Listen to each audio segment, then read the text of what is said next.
Bienvenidos a todas las personas que se acercaron hasta aquí, a nuestra casa, el Colegio de la Abogacía de La Plata.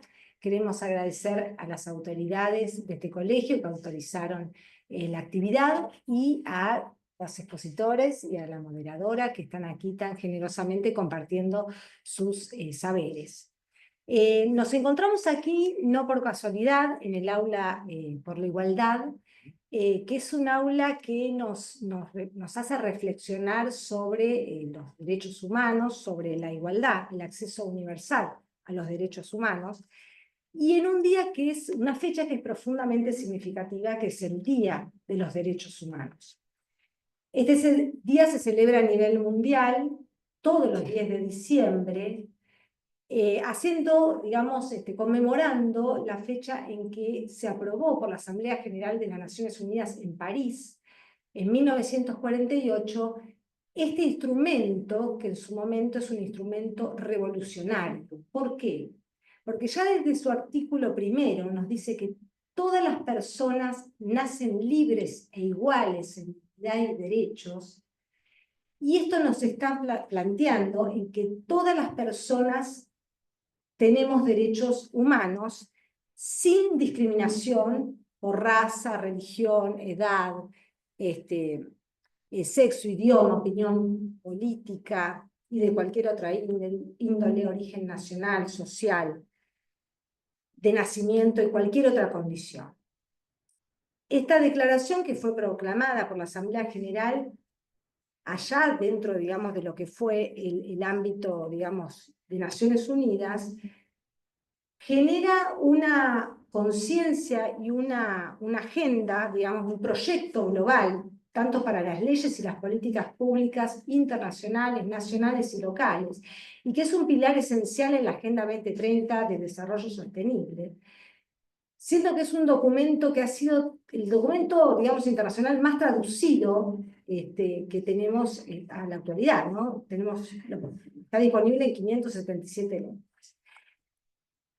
Pero no solo eso, los derechos humanos que nacen en la órbita occidental, que nacen como un discurso, quedan liberados o quedan, digamos, disponibles para todas las personas que toman estos significados y estos derechos y los van renunciando en distintas latitudes y contextos, ¿no? Contextos culturales.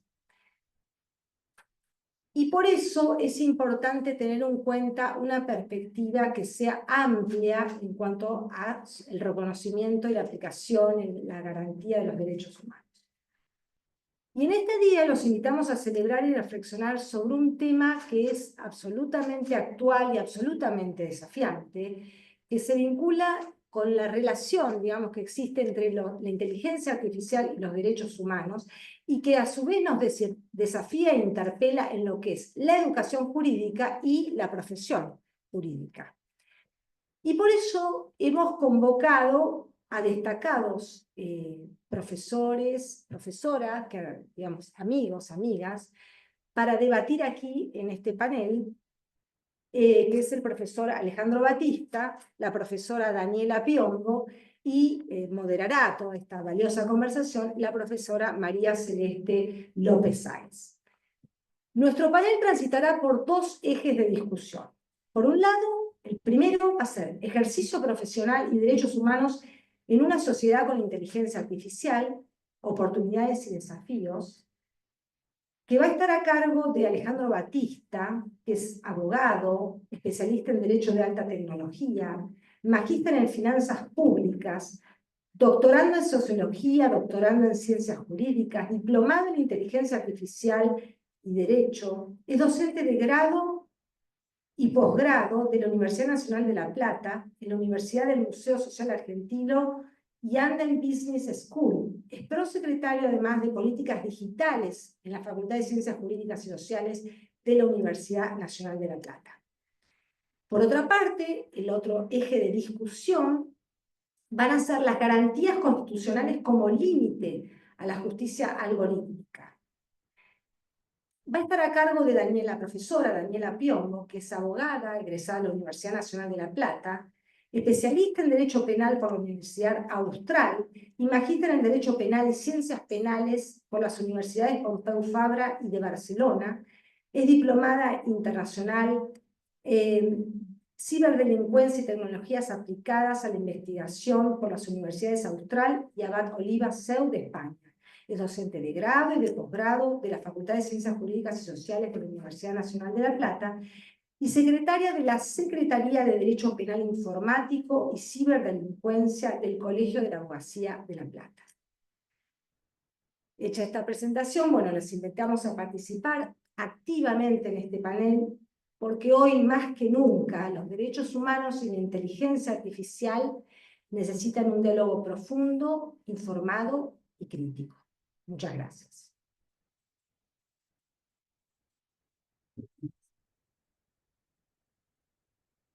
Bueno, muy buenas tardes a todos y a todas. Aprovecho para primero agradecer al Colegio de la Abogacía de La Plata por el espacio para venir a plantear estas temáticas disruptivas, a mi compañera, la doctora Erika Bauger, por tener la gentileza de tenernos en cuenta y convocarnos en esta actividad. Y también comentarles que, sin perjuicio de las exposiciones de estos distinguidos colegas que están acá, al final de la exposición de ambos, ¿sí? Vamos a abrir el intercambio por si quieren hacer algún tipo de intervención y o consultas. Así que, doctor Batista, tiene la palabra. Bueno, muchísimas gracias. Para mí siempre es un enorme gusto poder volver al colegio, participar aquí en esta, como bien decía Erika, a quien agradezco la invitación y también a toda la organización de la jornada. Como bien decía, es la casa de los abogados y es muy interesante que no solamente por esta actividad, sino también por otras que se han realizado, sea el colegio de la abogacía quien tome de alguna manera el impulso de tratar estas temáticas, que como bien se mencionaban, son absolutamente actuales. Hablo de las herramientas de inteligencia artificial y su impacto en la sociedad, que es realmente asombroso. Imaginemos que estamos hablando de cambios que se han producido en muy, muy corto tiempo. Recién ahora se han cumplido 2 años desde que surgió ChatGPT abierto para que podamos utilizarlo todo. Por supuesto, los desarrollos de inteligencia artificial venían realizándose y estudiándose desde la década del 50, pero hubo un proceso en el cual aparecieron 2 elementos que dieron ese salto cualitativo para que aparentemente de la nada, y eso es la clave en lo que son los cambios exponenciales, que uno parece que no pasa nada y al otro día todo surge de repente. Decía, esos 2 elementos han sido, por un lado, la capacidad de cómputo, el aumento constante, permanente y también exponencial de la capacidad de cómputos de los dispositivos digitales y tecnologías, y los datos. Y ahí ya empezamos a tener un punto de contacto con lo que a nosotros nos interesa. La enorme cantidad de datos que hoy están disponibles, y muchos de esos datos son datos personales, ¿sí? Con lo cual ahí ya tenemos, como decíamos, un punto de contacto que vamos a ver y vamos a resaltar a lo largo de la charla, porque no es menor. La importancia de la protección de datos personales ya se venía discutiendo, de hecho, no es una problemática nueva. Nosotros tenemos legislación de hace más de 23 años de la ley 25326, que por cierto ahora va a necesitar adecuarse, por lo menos para seguir los lineamientos del último reglamento europeo. Entonces, la problemática no es nueva, pero las tecnologías han cambiado tanto y la potencia y las posibilidades, por ejemplo, en lo que tiene que ver con el perfilamiento de personas que pueden brindar las herramientas de inteligencia artificial, no estaban previstas de ninguna manera en ese esquema normativo. Entonces, decíamos, esta revolución, esta evolución en la manera en la que nos relacionamos con la tecnología está vinculada y tiene que ver con el derecho. ¿Por qué? Porque en definitiva el derecho es un producto social, el derecho solo tiene razón de ser si lo entendemos para la manera en la cual surge y la manera en la que se aplica. Entonces, este contexto de la sociedad en la cual las relaciones sociales están mediadas por la tecnología es el contexto en el cual el derecho tiene que recibir algún tipo de adecuación, ¿sí? Si no, se produce un divorcio. Ese hilo elástico que une al derecho, al sistema normativo con la realidad social, por supuesto, pasa por momentos en los cuales se estira, en los cuales se puede alejar o acercar, pero tenemos que tener mucho cuidado de que ese hilo no se rompa, porque si no perdemos la razón de ser. tanto el sistema jurídico como los abogados. Decía entonces, bueno, estos desarrollos han comenzado a interpelar a las normativas y a los sistemas jurídicos de los distintos países. Los países están hoy en día discutiendo la manera de abordar este fenómeno, ¿sí? ¿Cómo hacerlo? ¿Cómo regularlo? Si uno mira a lo largo de la historia, el surgimiento de toda nueva tecnología, de alguna manera, si es relevante, digamos, impacta en las relaciones sociales, económicas, políticas, culturales de la sociedad. Lo que ha pasado es que cada vez tenemos menos tiempo de poder reflexionar o madurar acerca del impacto de esas tecnologías para regularlo. Si uno analiza, yo hice algún artículo hace poco hablando de una idea de la singularidad normativa. ¿En qué sentido? En el sentido de que el concepto de singularidad tecnológica para los teóricos marca ese punto en el cual la inteligencia artificial podría teóricamente superar a la inteligencia humana, entonces se abre un panorama en el cual prácticamente no podemos predecir qué es lo que va a pasar.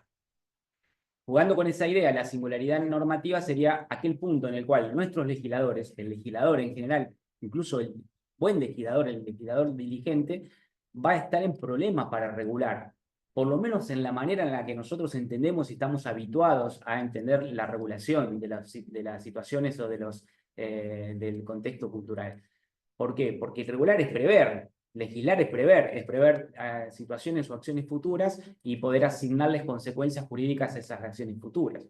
Nosotros venimos de sistemas normativos muy pesados, muy casuísticos, y lo que estamos viendo es cierta tendencia pendular. ¿En qué sentido? En el sentido de que tenemos, para citar dos leyes vinculadas con la temática, ley de firma digital 25506 o ley de protección de datos personales 25326, leyes extensas, casuísticas, con muchas definiciones. Y luego, más cercano acá en el tiempo, para mencionar otras dos leyes, tenemos la 26685 de expediente electrónico en el Poder Judicial de Nación, o la 14142 en la provincia de Buenos Aires, cuando en 2010 se modificó el Código de Procedimiento Civil y Comercial para introducir el domicilio electrónico, que son leyes que tienen 3-4 artículos. Aprueban algún tipo de normativa y delegan en otras instancias. En esos casos, en ambos casos, tanto en nación o en provincia, la delegación fue hacia las respectivas Cortes de Justicia, a la Corte Suprema de Justicia de la Nación y a la Suprema Corte de Justicia de la provincia. Más allá de que tenemos que ver y buscar un equilibrio, digamos, no podríamos, porque ahí también estamos afectando a la vigencia de todos los derechos humanos y el verdadero acceso a la justicia cuando hay reglamentaciones o hay, mejor dicho, actividades que están reservadas a cierto poder del Estado, que tiene su razón de ser, porque es el poder legislativo, la representación de la voluntad popular, y se delega en otros ámbitos. Creo que tenemos que buscar ese punto intermedio, y ahí es donde aparece también esta idea que mencionaba Erika al principio de la Declaración Universal de Derechos Humanos y los demás instrumentos que se han emitido en la materia, porque me parece que cada vez más vamos a un esquema en el cual vamos a revalorizar la existencia y la aplicación de principios generales. Cada vez van a ser más necesarios estos principios generales, que como principios pueden estar incluidos en una legislación. Y está bien que así sean, pero que luego esos principios generales, por supuesto, van a necesitar para su materialidad de la actividad de otras personas. Y en esa actividad de otras personas estamos los operadores jurídicos y están los jueces. Creo también por eso que, de alguna manera, estos dos grandes sistemas que nosotros estudiamos en la facultad, el sistema continental romanista, del cual nosotros somos herederos, y el sistema anglosajón, con la figura del juez, como intérprete de la ley y como parte de ese proceso legislativo, se van a ir acercando. Y esto es interesante porque esto nos abre más posibilidades también en muchos ámbitos a los propios operadores jurídicos, los abogados, las abogadas, que somos quienes vamos a tener que abordar esta problemática. Es decir, el cliente ya no va a ser el mismo cliente, incluso no solamente por las problemáticas que vive, y ahí tenemos el otro punto de contacto que podemos mencionar entre estas tecnologías. La inteligencia artificial, dijimos, es transversal, afecta y abarca a un sinnúmero de actividades, funciones y profesiones. La legal no es la excepción, el derecho no es la excepción en sus distintas facetas, ni el profesional, los profesionales de la abogacía, ni los jueces. Y aún dentro de la profesión legal también podemos identificar distintos aspectos, desde un aspecto meramente instrumental, lo que estas herramientas pueden proporcionarnos como aliadas para nuestro trabajo, pero también desde el punto de vista sustantivo, lo que estas herramientas implican en el objeto mismo del derecho. Entonces decía, el cliente va a ser una persona totalmente distinta a la que estamos acostumbrados. porque tiene problemáticas distintas, e incluso porque antes de venir a consultarnos a nosotros, seguramente habrá utilizado alguna de estas herramientas.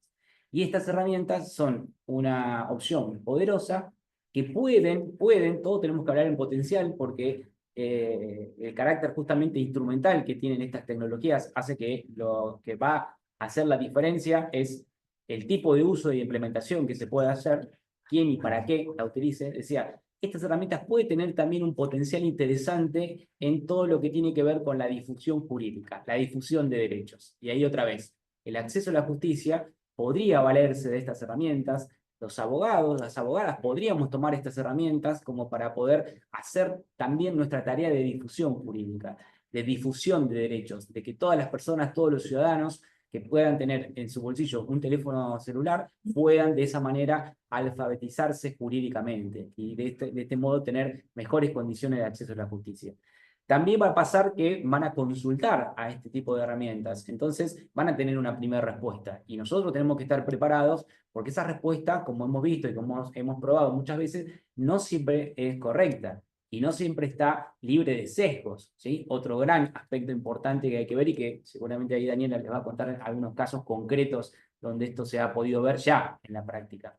Entonces, tenemos que conocer la herramienta. Creo que el primer desafío como operadores jurídicos es conocer la herramienta, conocer sus limitaciones y sus posibilidades, y empezar a entender que la sociedad va a demandar de nosotros un rol de veedores, un rol de validadores, en todo caso, de lo que estas herramientas puedan aportarle a la sociedad. Y por eso es muy importante que las conozcamos y las podamos manejar y que estemos y que nos empecemos a acostumbrar a que vamos a dialogar con las personas, con los clientes y también con los jueces desde otra perspectiva. Desde la perspectiva en la que estas herramientas ya están instaladas. Hace poco hablábamos en un taller en la facultad sobre esta temática también. Nosotros en una de mis materias, en primer año, Introducción a la Sociología, venimos haciendo justamente un relevamiento de uso de ChatGPT en la facultad entre los estudiantes de abogacía desde el primer cuatrimestre del 2023. Hacía poquitos meses que estaba disponible ChatGPT. Primero y segundo cuatrimestre de 2023, primero y segundo cuatrimestre de 2024. Como es lógico que puedan presuponer ustedes, más del 80 y casi el 90% de los estudiantes tienen conocimiento de esta herramienta, más del 80% la utiliza para temas en la facultad, y además el 85% cree que eso está bien y es correcto. Entonces, ahí, ¿qué sucede? Bueno, sucede que, perdón, me olvidé un dato fundamental, pero solamente en el 20% de los casos, es decir, 2 de cada 10, esto había sido planteado por el docente en el aula. Fíjense, tomo la figura del docente y el proceso educativo porque también puede servirnos como un espejo a donde mirarnos para los abogados, las abogadas y nuestro proceso o nuestro rol fundamental en la sociedad.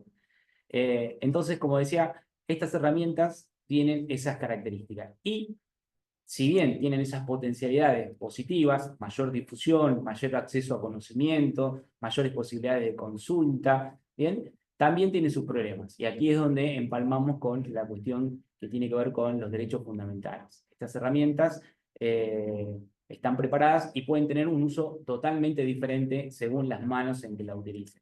De hecho, discutíamos también hace poco en un panel estas lamentables situaciones que se han producido. De hecho, pasaron 2 por lo menos en la ciudad de La Plata, en las cuales menores de edad utilizaban este tipo de herramientas para generar desnudos falsos con la cara de sus compañeras, ¿no? Y todo lo que eso implica. Incluso un buen debate a nivel penal, que creo que es otra de las cuestiones que también se viene. El derecho penal, claramente, por sus propias características, por el principio de tipicidad y demás, es quien más sufre el embate de las nuevas tecnologías y los nuevos usos cada vez más creativos que hacen quienes las quieren usar con fines ilícitos. Pero escuchaba, por ejemplo, a penalistas y decían, bueno, si el artículo 128 se podía aplicar o no, si es que el cuerpo de esa persona era en realidad un cuerpo ficticio, que no pertenecía a ninguna persona. Y cómo, por otro lado, alguien con un criterio más abierto y con una mirada un poco más sociológica, jurídica, decía, bueno, pero si para las personas que le pongan su cara, para las niñas, que le pongan su cara en ese cuerpo, por más que sea el cuerpo ficticio, está generando un daño y se percibe como real, porque esa es el gran desafío que tenemos con estas herramientas, la percepción de la realidad. Y eso vale para las noticias, vale para las opiniones, para las teorías, y vale para estos delitos también, ¿no? Uno podría parafrasear a Berkeley y diría, ¿qué es lo real? Y en definitiva, lo real es aquello que termina siendo percibido como real. Y en estos casos, esa situación es percibida como real por las víctimas y entonces merece algún tipo de acompañamiento penal. Hay muchos penalistas que están opinando por ese lado, que podría ser aplicable. Después tenemos la otra discusión, ¿no? Si el acceso cada vez más temprano a estas tecnologías pone en manos de niños, personas menores de edad, un poder enorme y bueno, a veces por juego, a veces por falta de educación. Yo creo que hay muchas de las cosas que venimos pregonando durante mucho tiempo. Ejemplo, tenemos que repensar el rol del docente, tenemos que repensar el rol de los abogados y las abogadas, tenemos que tener un abordaje preventivo y sistemático en este tipo de cuestiones. Bueno, esas cosas que las venimos diciendo, ya cada vez tenemos menos tiempo para poder implementarlas. Tenemos que implementarlas ayer, ¿sí? Porque no hay otra manera. No se puede prohibir. ¿Se pueden poner algunos elementos técnicos? Se pueden, pero la mejor manera de abordar estas situaciones es con capacitación previa, con charla, con involucramiento de la familia, con involucramiento de las instancias institucionales como esta o como la universidad,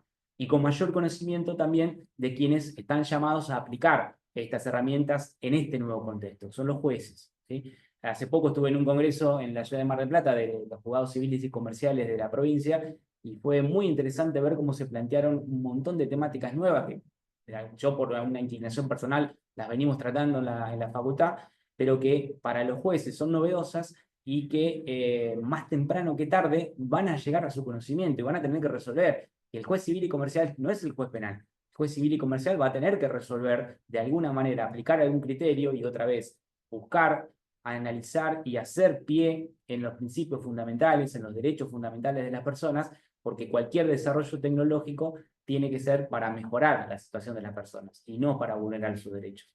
Y ahí tenemos la actividad de los jueces y los abogados y tenemos mucho de aprendizaje personal, porque hay muchos aspectos vinculados a los derechos fundamentales que han ido cambiando la perspectiva porque los propios usuarios, las propias personas han ido cambiando. Pensemos en la idea de privacidad. Claramente la idea de privacidad que tenemos quienes estamos aquí no es la misma que tienen nuestros hijos, por ejemplo. Entonces hay que prestar mucha atención. Algo similar puede estar pasando, como decíamos al principio, con la protección de los datos personales. Nosotros tenemos cierta conciencia de protección de datos personales, pero nuestros hijos no están así.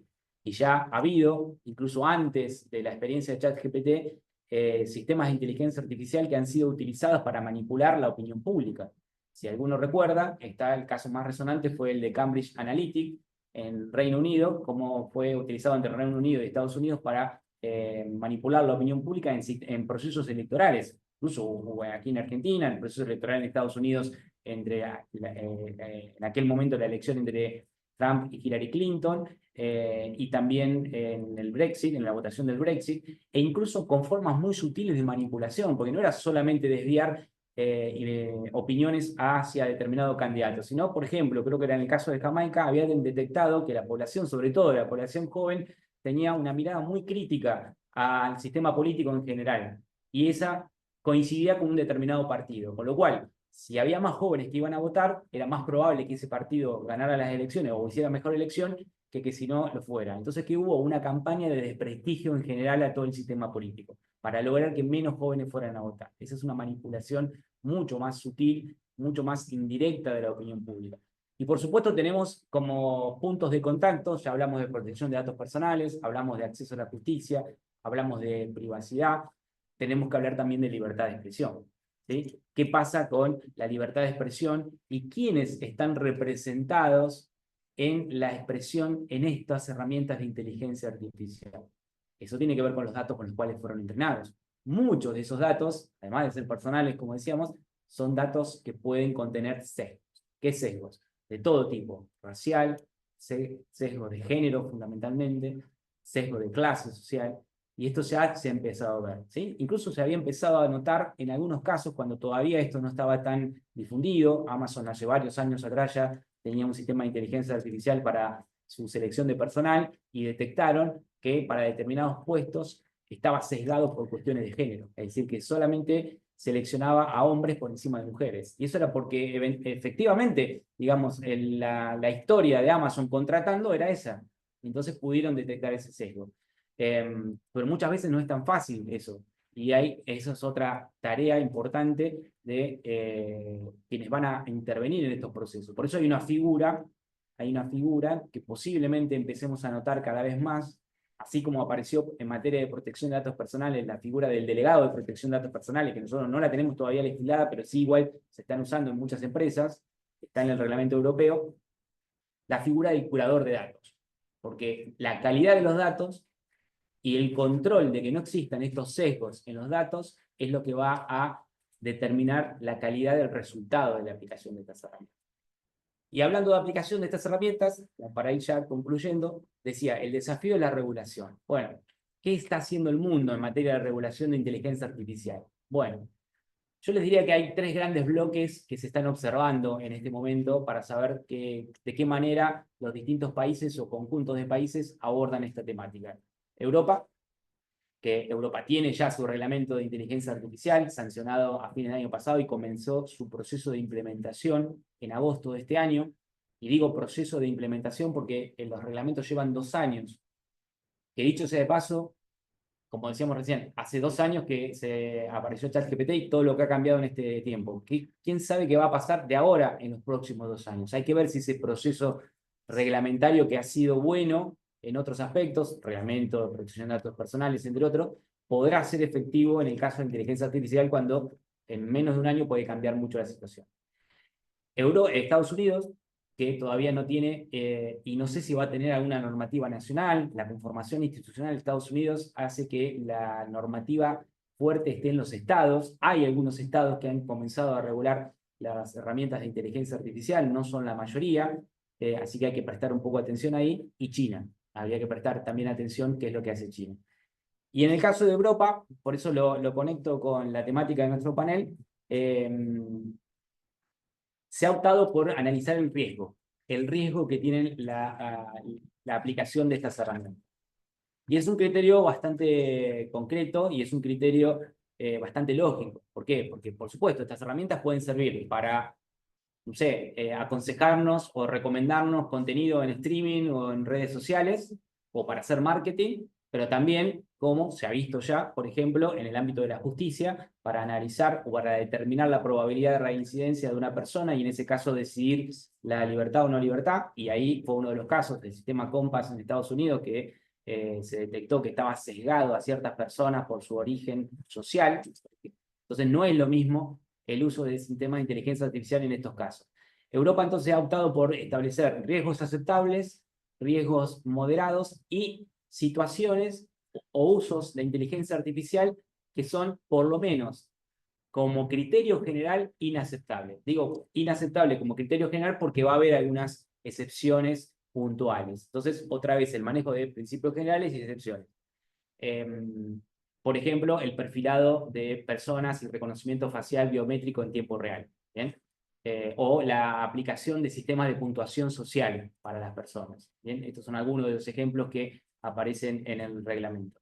Entonces, bueno, este es el panorama en el cual estamos hoy. Este es el desafío, como bien decía Erika al principio, que nos interpela. Es un desafío que yo creo que es muy interesante, creo que debería sacar lo mejor de nosotros en el sentido de ejercer efectivamente ese rol social importante que tenemos los profesionales del derecho, los abogados, las abogadas, los abogados. Es decir, no meramente aplicadores de la ley como si fuera, digamos, un trámite rutinario, sino pensar, entender, ver la manera en la cual estos derechos fundamentales, los derechos humanos, lo que nos hace persona en definitiva, tienen que estar incluidos en estos desarrollos. Por eso me preguntaban en una entrevista hace poco, bueno, ¿qué recomendación para los desarrolladores? La misma que para los abogados. Se necesitan construir equipos de trabajo donde estos roles estén presentes. De alguna manera a mí me comprende la general de la ley, porque en la facultad soy profesor de sociología jurídica, pero yo estoy convencido que la mirada sociológica jurídica es fundamental en cualquier proyecto de desarrollo tecnológico. Y no solo eso, la filosofía del derecho también está llamada a poner sobre la mesa, a aportar lo suyo para este nuevo contexto. Porque es la única manera en la cual vamos a poder garantizar, que es lo que queremos todos, un desarrollo tecnológico y de estas herramientas, pero con igualdad y con respeto a los derechos fundamentales. Muchas gracias. Bueno, muchísimas gracias, doctor Batista, por su brillante exposición. Así que pasamos el corolario de la actividad. La doctora Daniela Piombo tiene la palabra. Hola, bueno, muchísimas gracias. La verdad que un gusto participar en esta actividad. Hoy, sobre todo un día 10 de diciembre, ¿no? En conmemoración del Día Internacional de los Derechos Humanos. La verdad que cuando Erika nos convocó acá era imposible negarse por el marco, ¿no? Y el título muy convocante, Inteligencia Artificial y Derechos Humanos, me parece que es algo que nos compele, nos convoca y la verdad es que está muy bueno que se puedan generar estos espacios de discusión, de reflexión y análisis sobre lo que implica, ¿no? Estas nuevas tecnologías, los desafíos que decía, que mencionaba, y bueno, y también las ventajas y beneficios que tiene el uso de la inteligencia artificial aplicada en los distintos procesos de trabajo, desde también cuestiones académicas, y como no, y un poco lo que era el tema del trabajo, que es una ponencia que presenté ahora en el último Congreso de Derecho Procesal, que bueno, fue destacada porque me parece que también fue un tema muy novedoso de algo que el derecho procesal recién estamos comenzando también a discutir, a preocuparnos,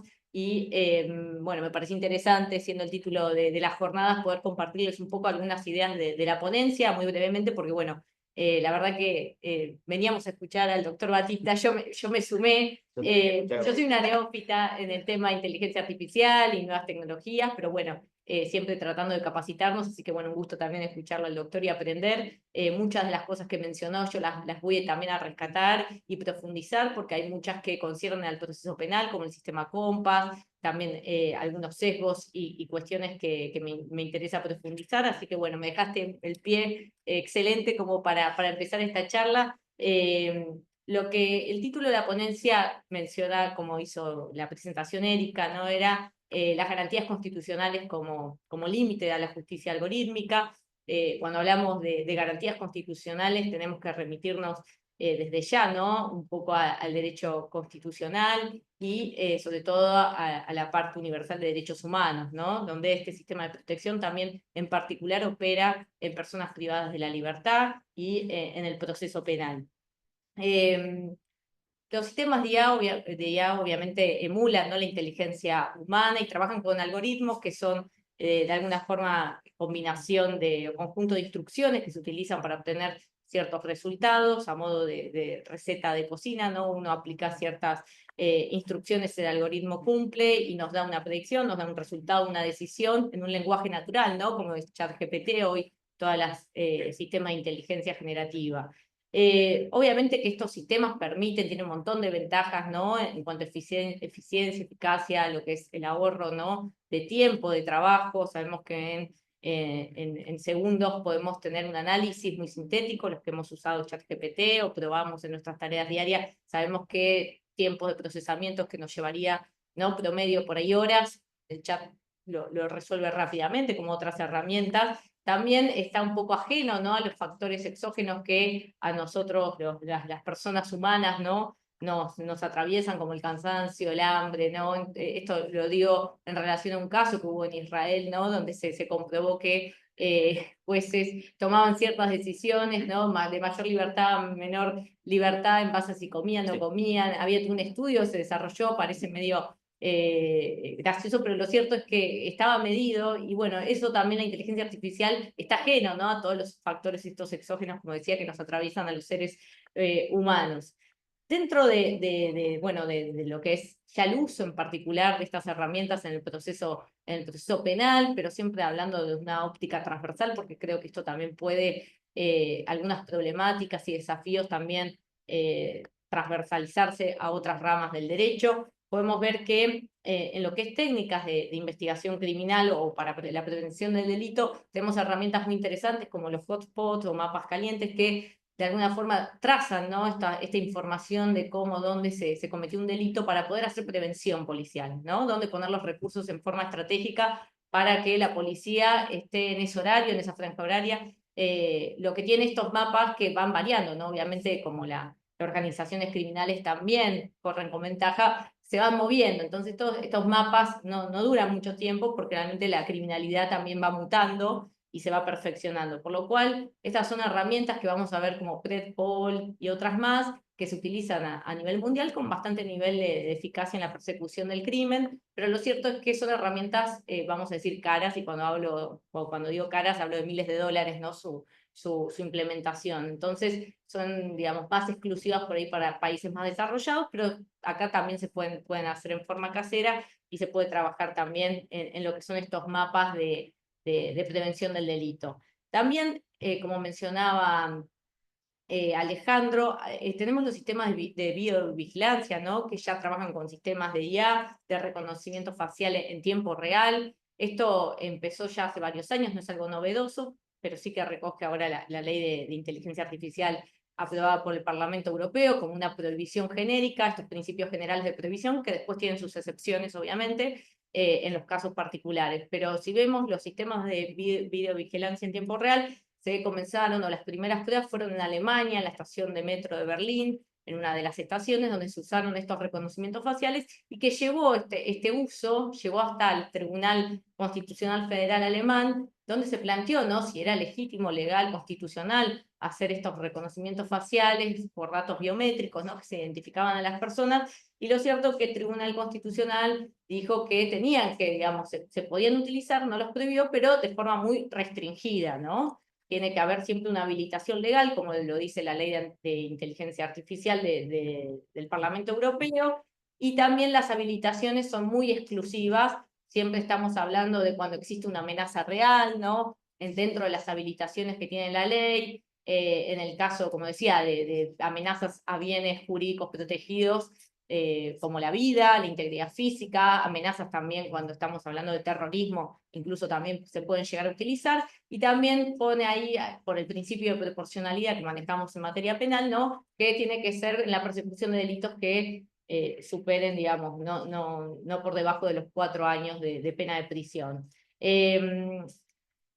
Lo cierto es que esta justicia, digamos, en la administración de justicia, estos sistemas también han llegado acá al planteo en la ciudad de Buenos Aires. También se sancionó una ley de reconocimiento facial que era para lo que era persecución, sobre todo de personas que estaban prófugas de la justicia, y se implementó, pero lo cierto es que la normativa fue declarada inconstitucional por un juzgado contencioso y tributario de la ciudad de Buenos Aires, y finalmente no, digamos, ahora quedó, no se aplica, quedó, vamos a decir, en desuso, y lo cierto es que en aquel momento el juzgado lo que advierte es algo que el doctor Batista también mencionaba muy bien, que tenía que ver que no respetaba, no tenía un trabajo de impacto, ¿no?, sobre lo que es privación de datos personales. ¿Por qué? Porque en esa fuente de reconocimiento facial se supone que hace un macheo con personas que estaban prófugas de la justicia, pero lo cierto es que podían aparecer imágenes de personas que no estaban siendo buscadas por la justicia.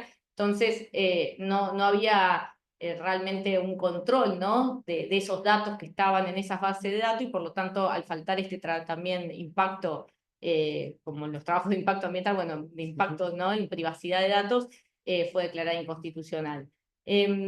Otro por ahí de los usos que vamos a ver, y de los que por ahí particularmente más me llamó la atención, es el de justicia predictiva, ¿no? Si la inteligencia artificial, si nos tendríamos que preguntar, puede hacer de alguna forma predicciones si una persona puede volver a cometer un delito, ¿no? Esto de ver si la posibilidad, probabilidad o riesgo de reincidencia o reiterancia de esa persona. Bueno, lo cierto es que hay herramientas hoy, que también muchos de ustedes conocerán, que también mencionaba el doctor Batista, que tiene que ver con el sistema COMPAS en Estados Unidos, y también en otros lugares del mundo se utilizan otros sistemas predictivos que son, bueno, la persona procesada, imputada, tiene que dar cuenta dentro de un formulario de 137 preguntas, y de ahí se saca un riesgo, una probabilidad, ¿no?, alto, mediano, bajo, de posible reiterancia. Esto se utiliza mucho en los casos cuando se tiene que otorgar algún beneficio en la etapa de ejecución, ¿no?, lo que es la libertad condicional, por ejemplo. Entonces, si yo soy juez de ejecución y me interesa saber si esa persona se va a ajustar o va a volver a cometer un hecho delictivo, podría utilizar COMPAS y así es como se utiliza, para ver y tomar una decisión. Esto también generó problemas, como se imaginarán, y planteos en los tribunales de Wisconsin. Fue el primer caso donde trató, ¿no?, y que llegó al Tribunal Superior, donde aceptó el uso de estas herramientas predictivas, pero bajo el argumento, mejor dicho, de que no era un elemento que no podía ser controvertido, era un elemento más de apoyo para el juzgador tomar esa decisión, lo podía valorar y complementar con otra evidencia o con otra prueba, y además también se planteó, y esto también es muy interesante, este planteo que tiene que ver con el acceso, ¿no?, a cómo los sistemas hoy toman esas decisiones, ¿no?, los resultados, los outputs, como se dice, ¿no?, estas decisiones, cómo se llegan. No vemos el proceso generalmente en las ideas generativas, la mayoría, o por lo menos uno de los problemas que también hacía mención, son estos de caja negra, ¿no?, que no podemos tener acceso a cómo fue el sistema de razonamiento, si tenemos que decir, ¿no?, procesamiento de la información para saber por qué tomó esa decisión, por qué arroja ese resultado. Y el problema de no poder acceder a esa información que está, vamos a decir, que es de muy difícil acceso a los códigos fuente, genera problemas de indefensión. Yo no me puedo defender de algo que realmente no sé de cómo se llegó a ese razonamiento. Entonces, lo cierto es que también se planteó esta cuestión y el Tribunal de Wisconsin le dijo también que era constitucional y que estaba bajo protección, ¿verdad? Lo que está de fondo es el derecho a la propiedad intelectual, porque si las empresas tienen que revelar el código fuente o cómo se llega a esa decisión, al funcionamiento del algoritmo, podía generar problemas también de competencia, ¿no?, comercial, y eso podía generar también a las empresas daños patrimoniales, ¿no?, que se sepa, ¿no?, estas fórmulas secretas de algorítmicas. Entonces, lo que terminó es declarando la constitucionalidad, pero lo cierto es que estudios posteriores que se hicieron, ahora durante el año 2014-2015, demostraron que la aplicación tenía problemas también, como mencionaba, de sesgos, ¿no? Generalmente casos de personas caucásicas que atravesaban por el sistema, que se les arrojaban resultados por delitos que eran graves, ¿no?, podríamos considerar de mayor gravedad, daba un índice de predicción menor a personas por ahí de descendencia afroamericana que cometían hechos menores, ¿no? Entonces, también se cuestionó estas herramientas con un sesgo racial o problemas de discriminación, que es lo que puede generar muchas veces, ¿no?, los problemas algorítmicos. No solamente, y esto en otro trabajo que estoy haciendo ahora, terminando, el problema, ¿no?, de que no solamente es el algoritmo que puede tener algún sesgo, puede ser también los datos de entrenamiento con los cuales se entrena, que fue el problema de Amazon. O sea, el algoritmo estaba bien, pero los datos que se le cargaron a ese algoritmo, claro, eran todos datos de varones que habían llegado a las posiciones más altas dentro de la empresa. Por lo tanto, arrojó que gente más calificada eran varones para esos cargos, ¿no?, altos.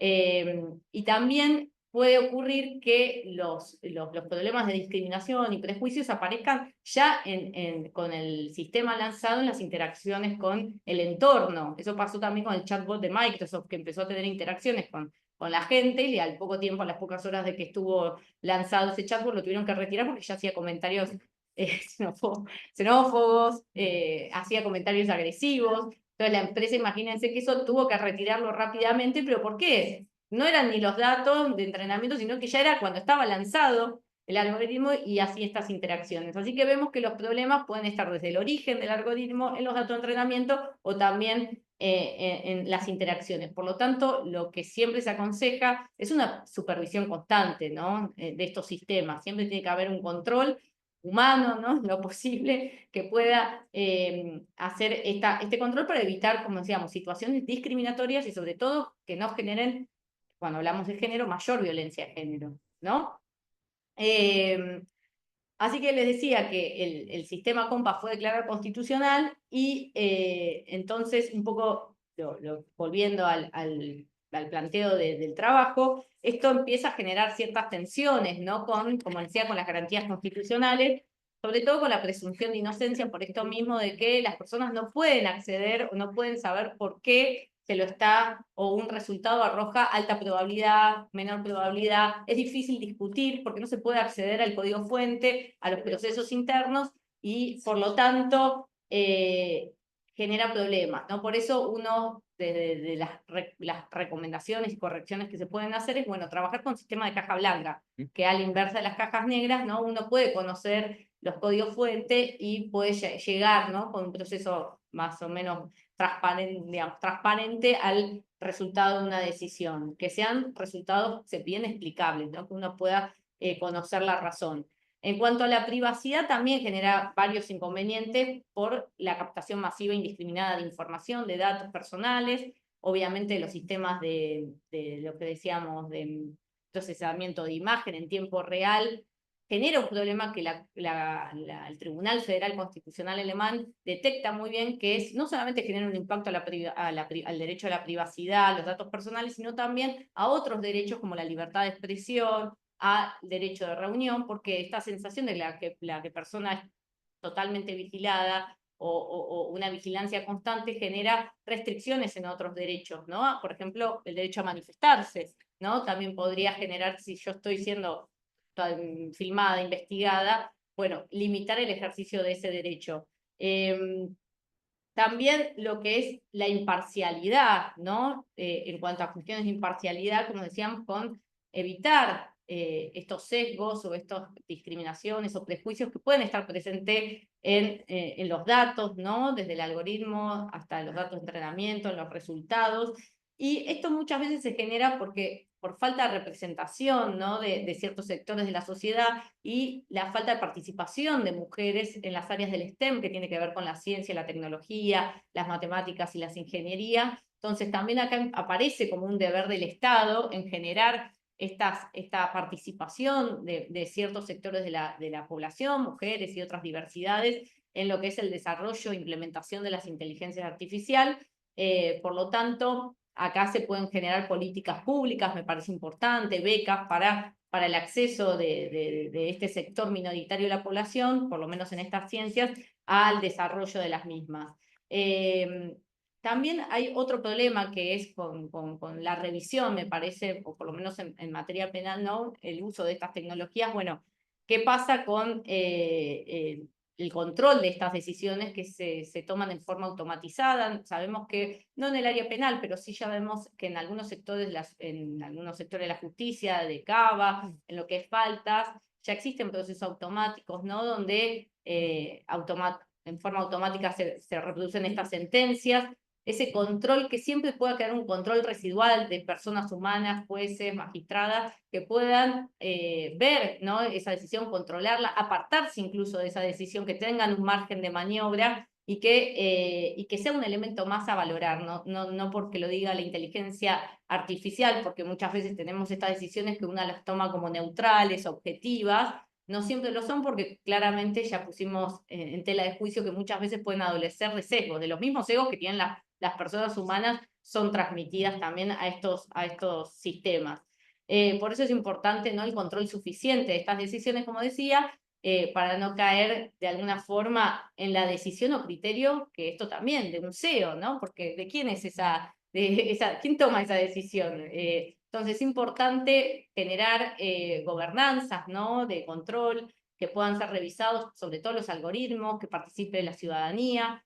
Esto lo dice muy bien Nieva Fenol, ¿no? Un organismo que pueda controlar el desarrollo de estas inteligencias artificiales. Así que hay un poeta juvenal en el siglo I, ¿no? que decía, bueno, ¿quién controla el controlador? ¿no? Bueno, cuando hacemos una revisión de estas sentencias, imagínense también una inteligencia artificial podría controlar a otra inteligencia artificial, por ejemplo, en una instancia superior. Bueno, siempre son dudas, son interrogantes que van quedando, quién controla, quién revisa, y si empezamos a aplicar inteligencia artificial, bueno, ¿cómo vamos a hacer esa revisión? ¿Será siempre por humanos, por un sistema de inteligencia artificial superior a la de instancia?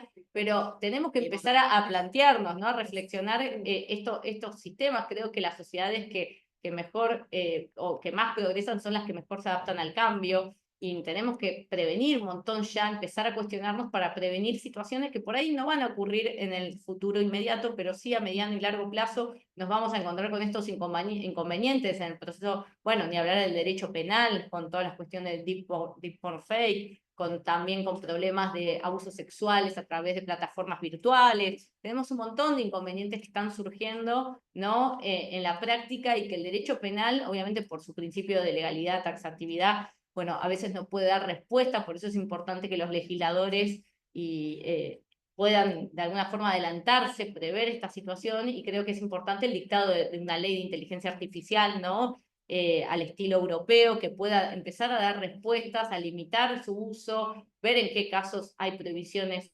totales, qué casos son excepcionales, en cuáles se puede utilizar, y por eso estas regulaciones éticas nos van a dar un marco importante de actuación y marcar un norte, ¿no?, en estas nuevas tecnologías.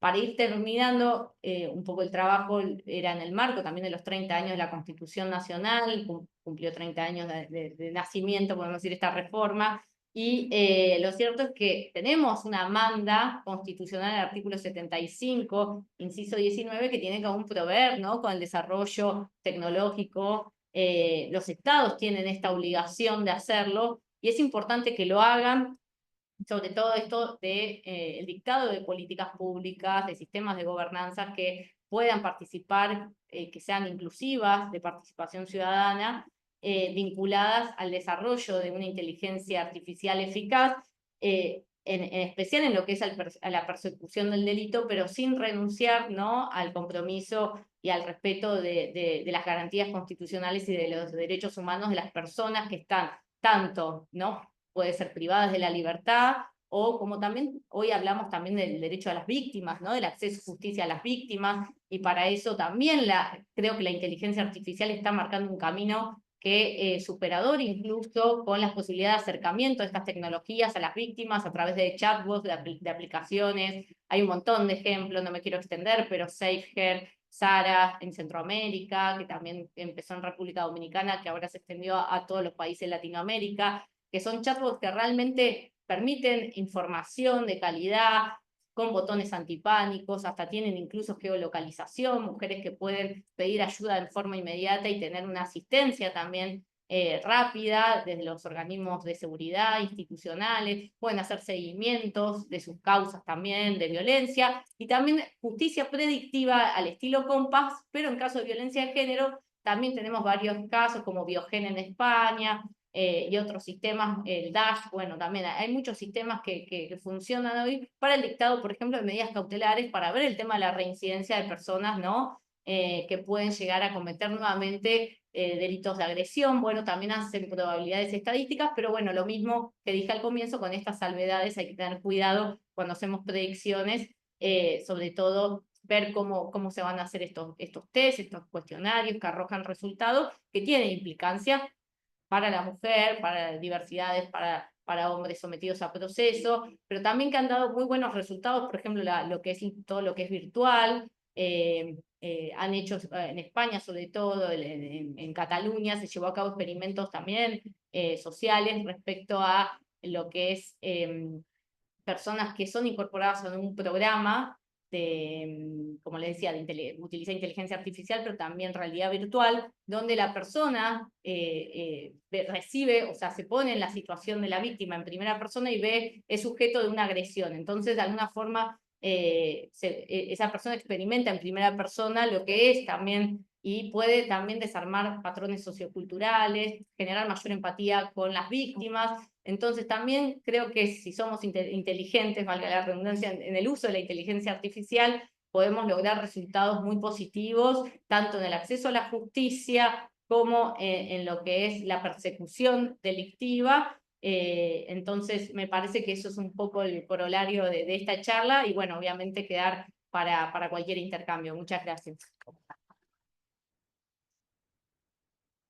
Bueno, muchas gracias, doctora, por su brillante exposición. Abrimos el intercambio. Yo tengo algunas consultas para hacer, pero si alguno de ustedes quiere participar, comenzando a tirar la primera piedra. También hay una figura que por el tanto que la mujer que era el curador de datos. ¿Cómo funciona? ¿Qué es una especie de veedor, computador? ¿Está dentro de la inteligencia y por afuera? Claro, está en plena construcción esa figura, se está empezando a hablar y sería en principio una persona humana que sería el encargado de revisar y de controlar las bases de datos sobre las cuales actúan estos sistemas de inteligencia artificial. Porque tenemos, por un lado, el entrenamiento para el desarrollo del modelo algorítmico, pero después ese modelo se puede aplicar a datos. Nosotros podemos utilizar ChatGPT u otras herramientas donde nosotros le damos los datos. Entonces, lo que se está viendo es que así como se detectaron problemas con el entrenamiento por los datos utilizados y los sesgos allí utilizados, cada vez va a ser más valorado la posibilidad de decir, bueno, una especie de certificación sobre con qué datos se entrenó un determinado modelo. Y esa certificación va a estar posiblemente asociada a estos procesos de control y auditoría de los datos utilizados. Y ahí aparecería esta figura del curador. No sé si se llamará curador, es la manera en la que escuché que se lo mencionaba. Pero básicamente sería eso, la de poder certificar el origen, la integridad y el no sesgo de datos con los cuales ha sido entrenado un determinado modelo. No, perdón. Sí. Creo que felicitaciones, muy interesante, y lo único que quiero dejar Seguimos en contacto ahí. dentro del ámbito penal, digamos, como la doctora Biorgo, es que me resulta complejo entender, primero, el doctor Alejandro Sí. habló mucho de los riesgos, y a mí me viene el libro de Beck, y digo, no puedo creer realmente estar hablando de riesgos cuando vengo de una, digamos, de una teoría del delito, de resultados, no leo a Pablo tampoco, y realmente me asusta mucho empezar a ver bienes jurídicos en riesgos. Sí. Esto es algo que se habló en el Congreso de Profesores y Profesoras de Derecho Penal.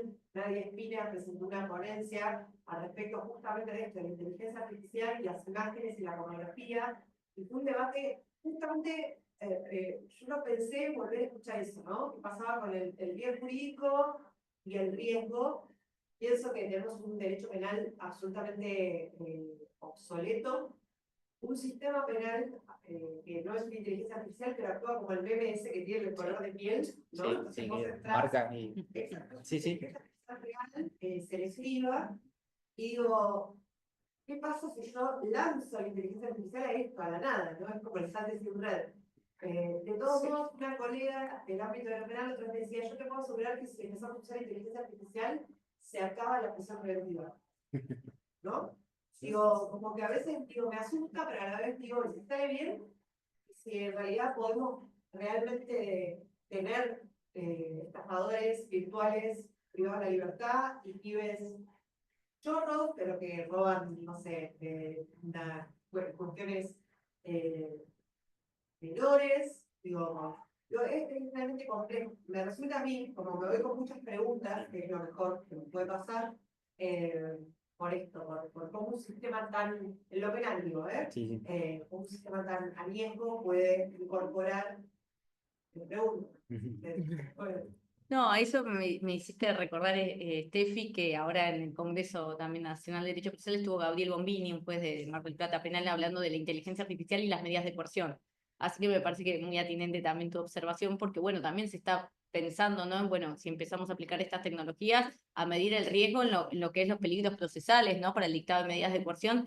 Y lo cierto es que yo coincido con vos. El problema hoy de las medidas de coerción es que te faltan datos. El sistema lo que le va a faltar son datos, ¿no? Porque justamente nosotros hacemos una evaluación a veces sobre factores o índices que tienen que ver más de una naturaleza sustantiva y no tanto procesal. Por ejemplo, nosotros en el derecho penal lo que todo el tiempo estamos mirando es la escala penal del delito, ¿no? Si la gravedad del delito por el cual se le imputa, o a veces también la reincidencia, si esa persona ya fue procesada y condenada en otro proceso, digamos, indicadores sustantivos que nada tienen que ver con el riesgo procesal en ese proceso. Entonces me parece que la inteligencia artificial podría ser una herramienta interesante, pero siempre complementaria, ¿no? Me parece que acá no sustitutiva del magistrado ni de la magistrada que tenga que resolver. Sí lo veo como una herramienta de trabajo, como tenemos hoy también, usamos inteligencia artificial para los textos jurídicos, para buscar alguna cuestión, me parece que puede ser útil. Y en cuanto a lo que es el derecho penal, me parece que siempre el Código Penal viene atrás, siempre, ¿no? Mucho atrás, y estamos todavía discutiendo la ley Belén, ¿no? Que tenemos la ley Olimpia, pero que no regula, no tipifica ningún delito, no en particular, pero la ley Belén sí. Entonces me parece que son discusiones que hay que empezar a dar. Hay muchos vacíos, y me parece que las nuevas tecnologías que están creando nuevas formas, ¿no? Delictuales, por así decirlo, nuevos modos, o delitos tradicionales. Esto siempre me gusta decir, delitos tradicionales que se están cometiendo ahora por internet, por todo lo que son redes. Entonces tenemos que empezar a trabajar con evidencia digital, porque también parte de los rastros hoy ya no son las escenas del crimen tradicional, ¿no?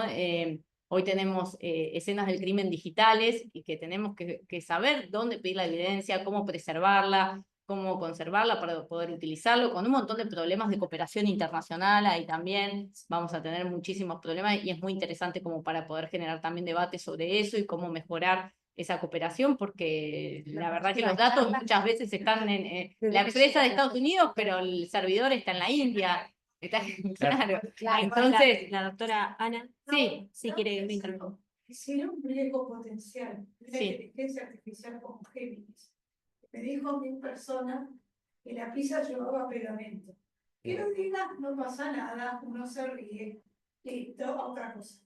Pero Géminis, en el cuerpo de un robot, agarra una pizza del freezer, le pone el pegamento así arriba, le pone la mozzarella, toda la verdura, medio hornea.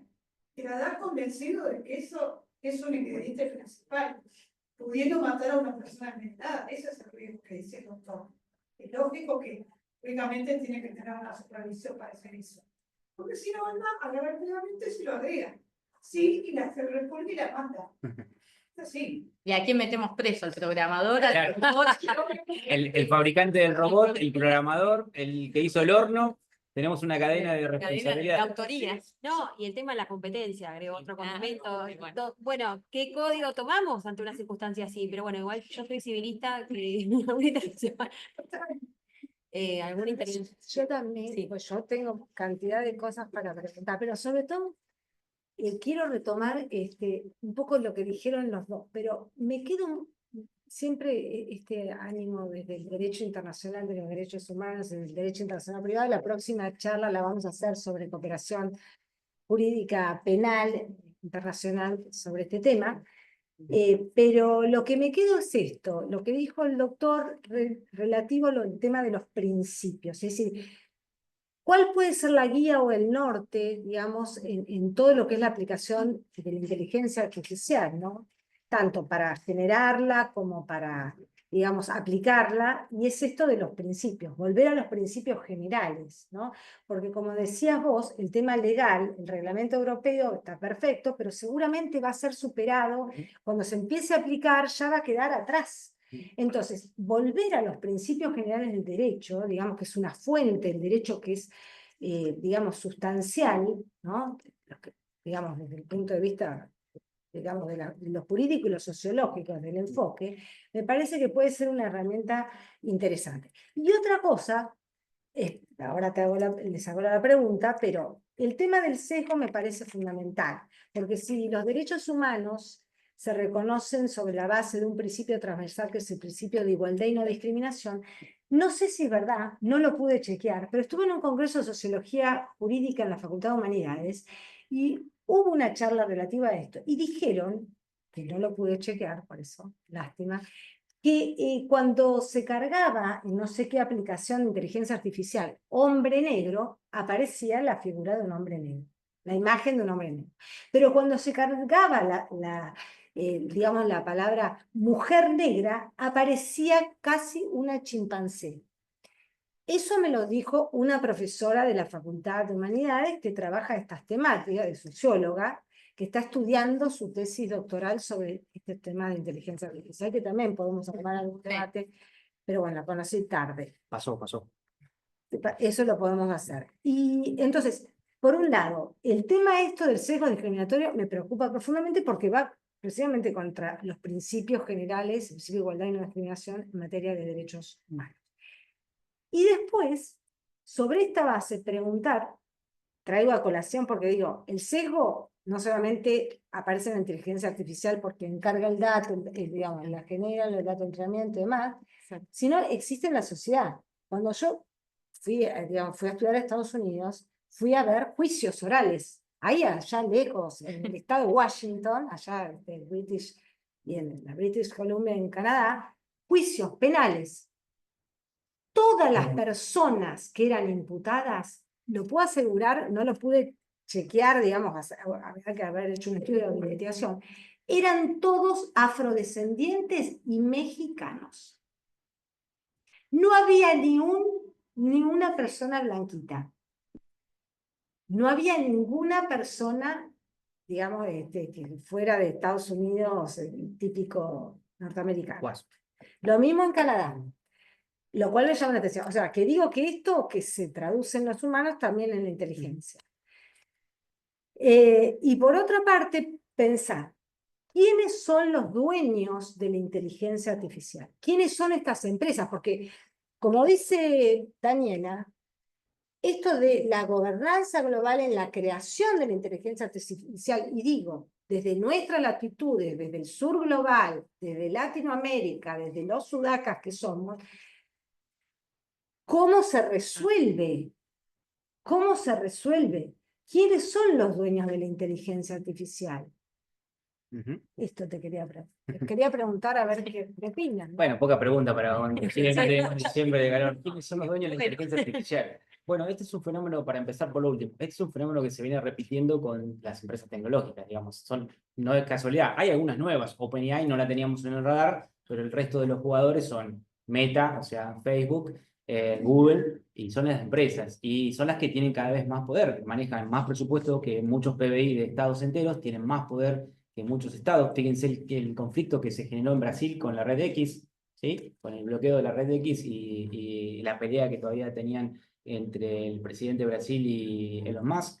Entonces sí, esa es una preocupación que hay que tener muy bien y muy en la mira. Y es un desafío enorme para los gobiernos, el de cómo regular tecnologías cuando ya no están regulando a súbditos, como fue en su origen, ni siquiera a ciudadanos posteriormente, ni a empresas dentro del país, sino a multinacionales que tienen mucho más poder que los propios estados. Pero bueno, eso es un aspecto que está en plena discusión, es algo que hay que tener muy, muy en cuenta y los gobiernos tienen que hacer esfuerzos. De alguna manera las empresas además, digamos, manejan el criterio económico, entonces tampoco les sirve que determinado país se ponga en contra o bloquee y demás.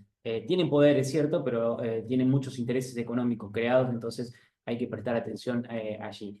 Y respecto de los sesgos y demás, efectivamente, son los sesgos que existen en la sociedad, e incluso es curioso que el tema de los sesgos esté planteado en el debate tanto de un lado como para otro. Es decir, aquellos que impulsan la aplicación de algunos sistemas de inteligencia artificial, por ejemplo, en la justicia, mencionan los sesgos de los jueces. Como bien decía Daniel, este estudio mencionaba qué había pasado, cómo fallaban los jueces, si habían desayunado o no habían desayunado ese día, o en qué momento del día estaban dictando la sentencia. Entonces, quienes están en esta postura dicen, los jueces ya tienen sesgos. Es más, van a decir, es mucho más fácil, llegado el caso, si se detecta que un sistema, un algoritmo tiene un sesgo, corregirlo, que corregir a una persona la manera en la que piensa y ha actuado toda su vida.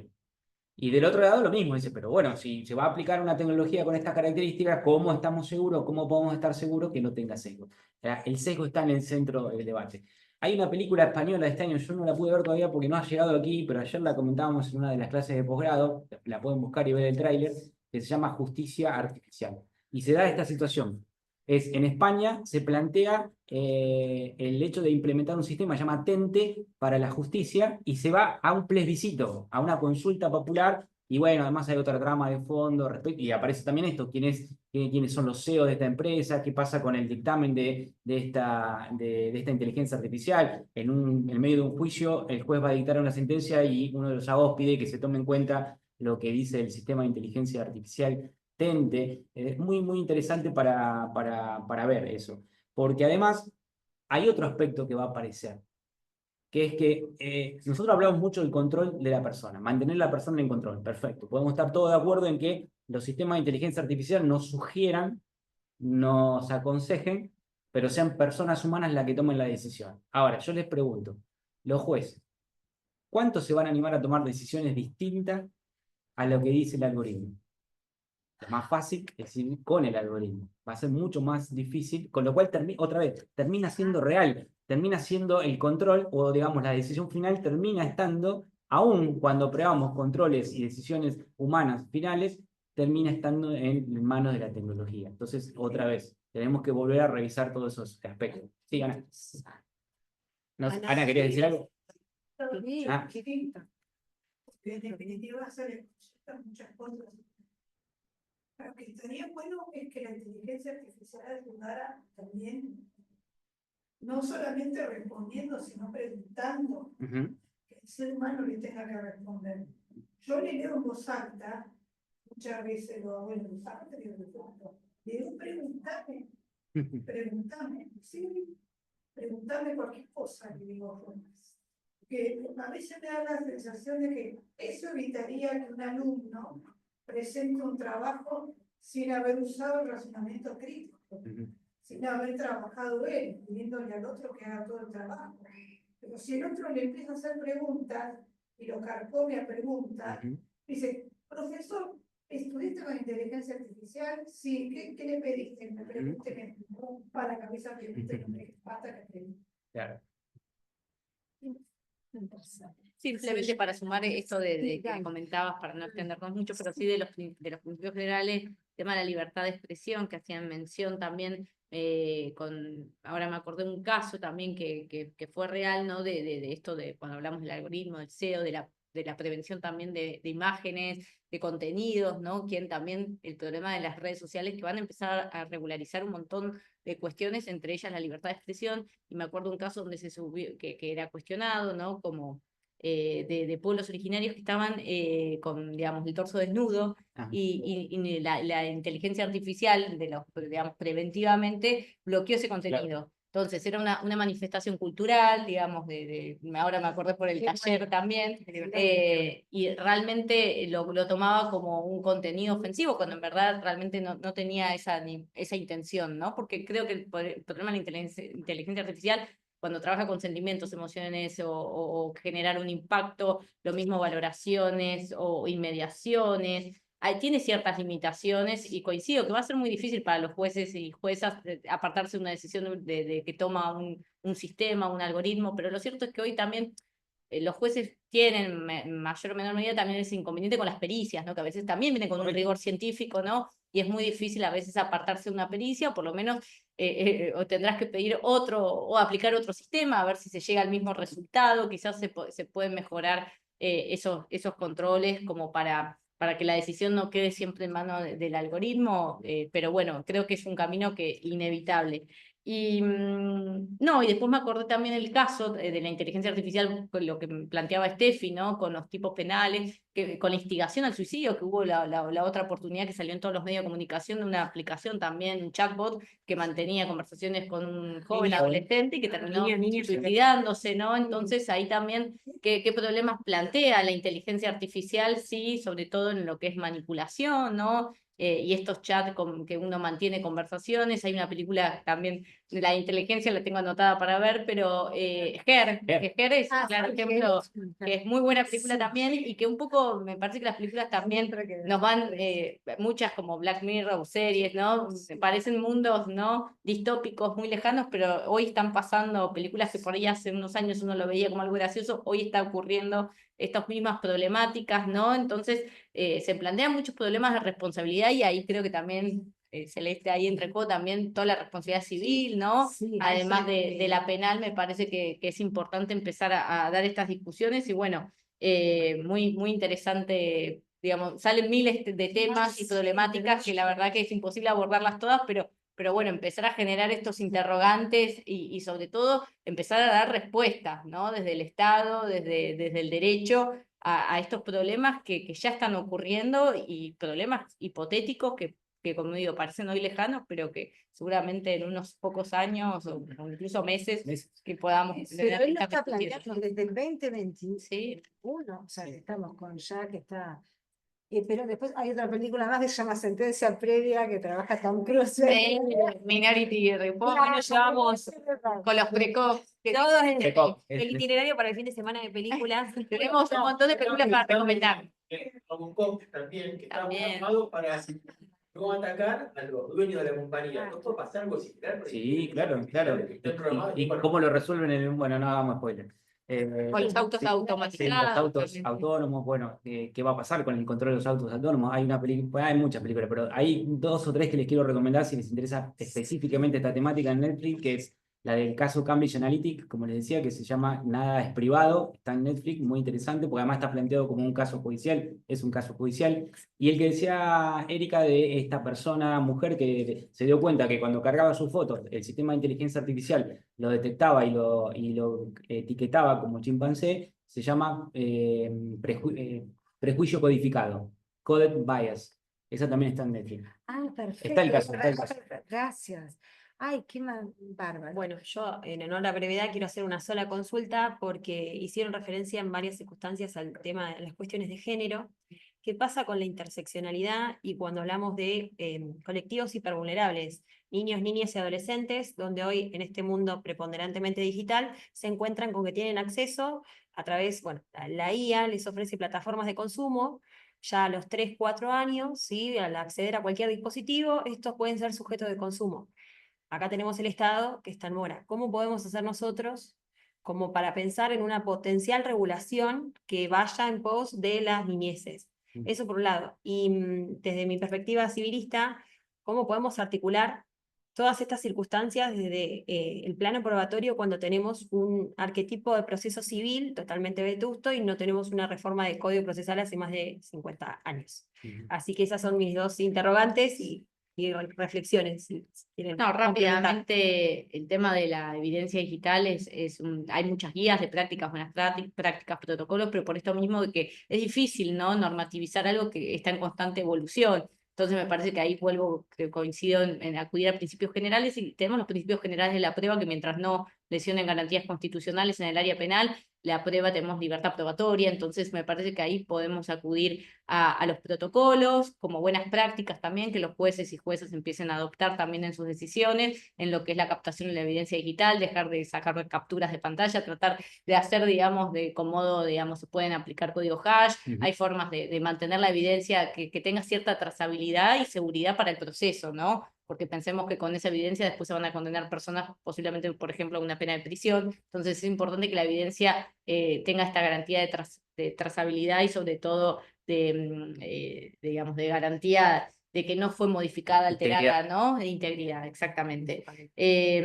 Así que en eso, por la evidencia digital, y después lo otro era con el tema niños, niñas, la protección, y bueno, hoy los filtros, la verdad que los hacen más las plataformas, ¿no? Sí. Creo que uno puede configurarlas para evitar que ciertas, digamos, personas que por ahí no tienen mayoría de edad accedan a ciertos contenidos, se puede, digamos, hoy queda en manos un poco del ámbito privado, me parece, ¿no? Creo que, como bien dice Celeste, hay una ausencia de regulación. ¿Qué pasa si se incumplen en estas plataformas estos procesos digamos, de privacidad y de resguardo de la integridad, ¿no? De acceso a niños, niñas, contenidos que por ahí no deben acceder? Entonces, me parece que ahí puede haber responsabilidad, sí, de las empresas en caso de incumplimiento, ¿no? Pero bueno, me parece que ahí el Estado puede tener un rol más proteccionista, si se quiere, ¿no? En regularizar algunas cuestiones, pero bueno, hoy te diría que está más en manos de privada, ¿no? De las plataformas.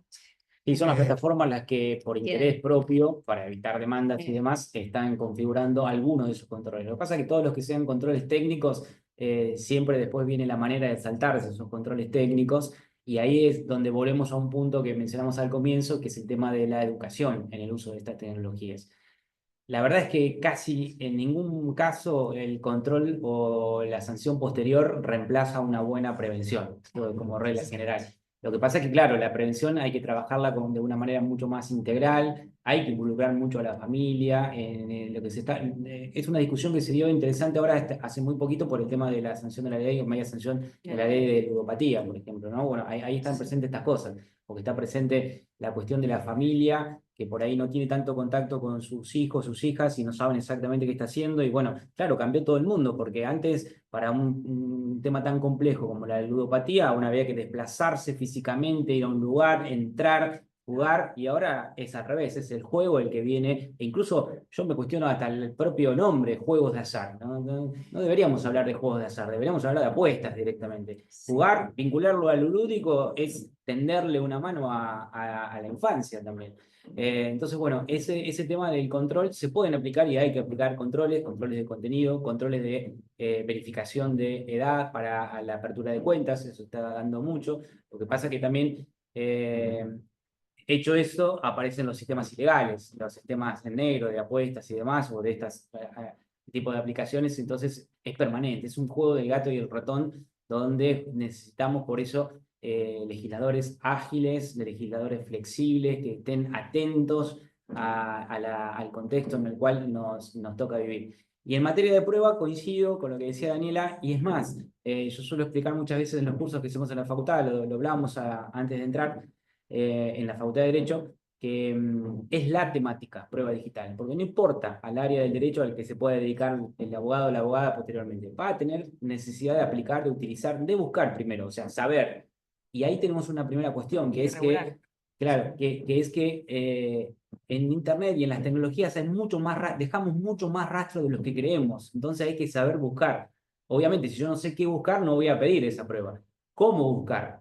¿Cómo encontrar? ¿Cómo recolectar? ¿Cómo preservar? El concepto de cadena de custodia de la prueba no es nuevo, obviamente, pero es fundamental en la prueba digital. ¿Bien? ¿Y cómo alegar sobre la prueba digital? ¿Qué sí, qué sí puedo probar y qué no? ¿O qué cosas necesito otros elementos? Cada vez más se ven situaciones en las cuales la prueba es compleja, en el sentido de que no hay un elemento de prueba que me solucione por sí mismo. De hecho, todos nosotros fuimos formados en un esquema jurídico en el cual si teníamos un documento escrito, si teníamos ni hablar una foto o un video, teníamos la prueba. Y hoy va a ser exactamente al revés. Es decir, ¿por qué? Porque estamos llenos de videos, de imágenes, de documentos generados con inteligencia artificial. Es probable que vayamos a un esquema en el que por defecto todo sea generado por inteligencia artificial, salvo que podamos probar lo contrario. Con lo cual hay que arrimar más elementos de prueba, no una sola prueba, sino, bueno, sí, este documento o esta imagen, pero con qué otros elementos de prueba puedo yo acercar la convicción al juez de que sucedió lo que yo quiero probar que sucedió. Por eso tenemos que ser cada vez más creativos en la aplicación de derecho. Yo creo que en algún punto nos mecanizamos como abogados, aplicando derecho, aplicando código, aplicando y perdimos un poco esa esencia humana que es el ejercicio de la profesión. Y es esa esencia humana la que tenemos que recuperar ahora. Así que, bueno, ¿alguna intervención más? Yo, perdón, lo último, el tema de la ley Olimpia. La ley Olimpia trajo la alfabetización digital, digo, también para involucrar la ley 26.485 sobre protección integral, lo incluye. Me parece que es importante esta alfabetización digital, como LESI, ¿no? Desde edades tempranas de las infancias, como para la educación en el uso responsable, vamos a decir, el uso responsable de las plataformas, de Internet. Sobre todo estas cuestiones hoy que se presentan, como decimos, con las imágenes, manipulación y el grooming, sobre todo que afecta por ahí a chicos, chicas que tienen acceso a las plataformas y rápidamente son contactadas por hombres adultos con otras intenciones, con fines sexuales. Así que por eso me parece que ahí el secreto es apuntar a políticas públicas en la educación, ¿no? En los contenidos de temprano, de infancias. Me parece, como coincidió, la buena prevención evita que después el Estado tenga que intervenir ya en un proceso penal, digamos, podemos evitarlo y me parece que ahí hay control parental muy importante y también de los colegios bajando estos contenidos y también haciendo campañas de concientización, ¿no? Parece que los stands también de los distintos del Estado nacional, provincial, muchas veces vemos en los stands, ¿no? Sobre prevención de, bueno, la ludopatía, el tema de grooming. Así que, bueno, me parece que una buena política de prevención evita esto que planteaba Celeste, que es muy importante también ocuparnos de las infancias. Así que, bueno, muchas gracias. Y todavía tenemos un tiempito y voy a hacer una preguntita no se más. cortó la transmisión. No se cortó. No, y es una pregunta para todos los compañeros, las compañeras que seguramente están viendo y siguiendo este debate, digamos, que estamos teniendo. Que particularmente, bueno, retomando un poco lo que dice Alejandro y lo que dice Daniela, el tema de la prevención, ¿no? Nosotros tratamos de hacer una suerte de abogacía preventiva, y esa abogacía preventiva, que bueno, que se manifiesta muy bien en todo lo que es el ejercicio profesional de la judicatura, volviendo a la cocina de donde salen nuestras abogadas y abogadas, me interesa particularmente cómo nos vamos a ayornar nosotros como profesoras y profesores en todo lo que son los procesos de enseñanza y aprendizaje del derecho, ¿no? Desde esta perspectiva, esta dimensión sociológica jurídica que tenemos, que creo que compartimos todos en este panel, ¿cómo vamos a hacer para ayornarnos frente a esta herramienta? Pensando también en que estamos preparando, damos un título habilitante que estos estudiantes, las estudiantes van a salir intentando trabajar quizás en un estudio jurídico, cuáles van a ser esas problemáticas del abogado, las abogadas junior, en todo esto, pero sobre todo, en principio, nuestro papel docente en la formación en torno a este impacto, ¿no? Sí, lo conversábamos, es fundamental.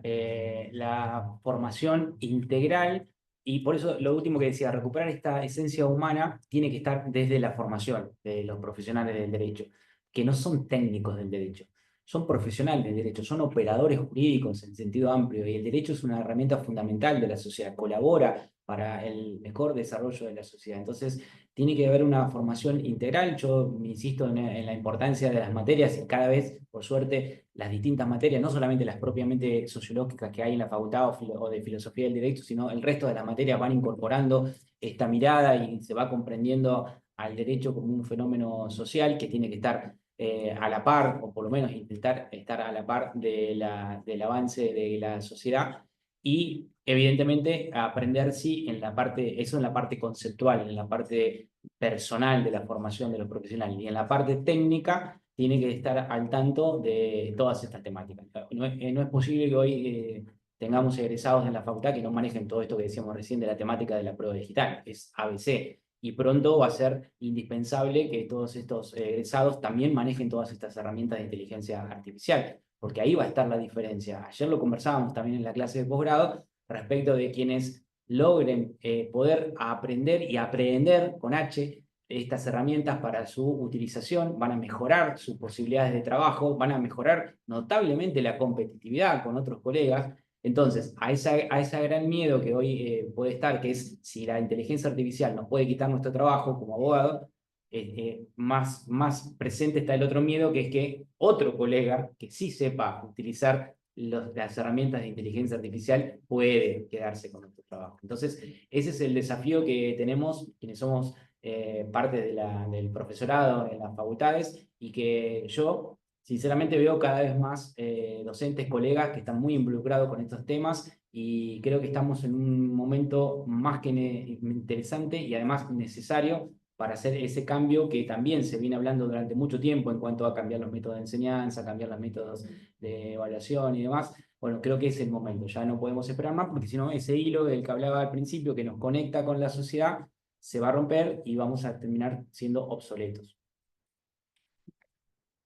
Así que, bueno, si no hay ni más intervenciones, muchísimas gracias a todos y a todas. Le doy la palabra a la doctora Erika Bauer para que nos despida y ya cerramos. Bueno, muchas gracias, Celeste. Bueno, damos que esto no sea un cierre, sino que sea una apertura para nuevos encuentros. Realmente ha sido un placer. Yo me quedo con cantidad de preguntas, con cantidad de dudas, con ganas de ir a ver películas, con ganas de ir a estudiar, a ver los casos. Realmente me parece alucinante y me motiva para seguir, porque sé que estoy totalmente out todavía, que estoy aprendiendo en esto, y me parece que es un compromiso de la sociedad, ¿no? De todos nosotros que estamos acá, sobre todo en los claustros docentes, sobre todo quienes ejercemos el derecho, de estar a la altura de este desafío, que puede ser una herramienta, pero que también lleva sus riesgos. Así que bueno, seguiremos reuniéndonos. Muchas gracias por su presencia. Gracias a ustedes.